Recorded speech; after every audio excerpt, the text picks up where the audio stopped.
akmens jis naudojo plytas, o vietoj kaukių bituną.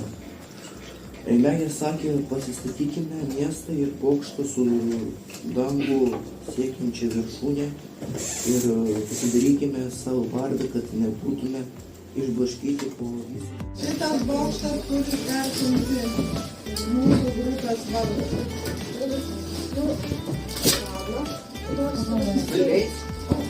Или что?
Sveiki, čia yra mano 5 aukštų Babelio bokšto maketas.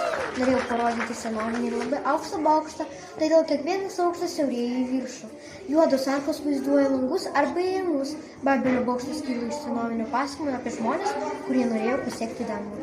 Sunkiausia buvo lygiai suklijuoti aukštus ir išlaikyti bokšto formą. Mergaitė, o kas čia per bokštas toks? Tai yra Babelio bokštas. O tu jį iš kartūno darai? Taip. O čia yra dar tokių materialų, ten, pavyzdžiui, kažkaip Na jo, karštikliai, krapštukai pritvirtinti, guašas. Jo, bet. Nori draugauti? Galime. Žiūrėk, aš dabar paslapti, dėl to tik tai niekam nesakykite. Žiūrėkite, čia pas mus yra spintelės. 6, 7. Žiūrėkite. 6, 7, 6, 7, 6, 7. Labas, kaip sekasi? Konnichiwa! Genki desu ka? Hello, lygiais. Ciao, come stai?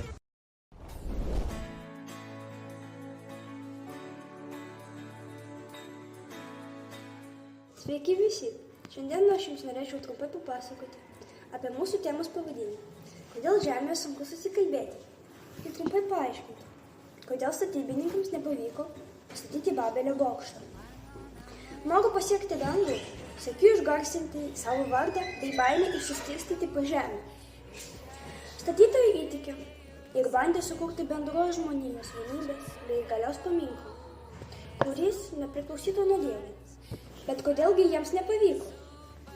Remiantis pradžios knygos 11 skyriaus pasakoja, Babelio bokšto statytojams nepavyko įgyvendinti savo planą ne dėl techninių kliūčių ar statybinių medžiagų trūkumo, o dėl tiesioginio Dievo išsiskirstymo, kuris suardė pačią jų vienybės esmę.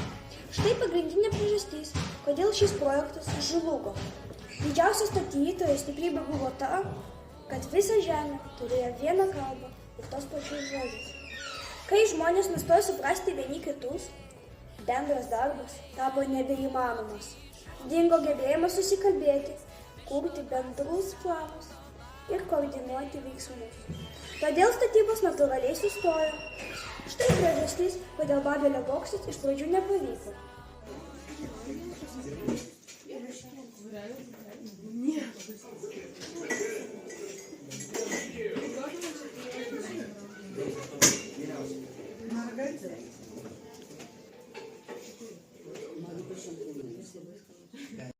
Tschüss! Sayonara! Domo arigatou gozaimasu.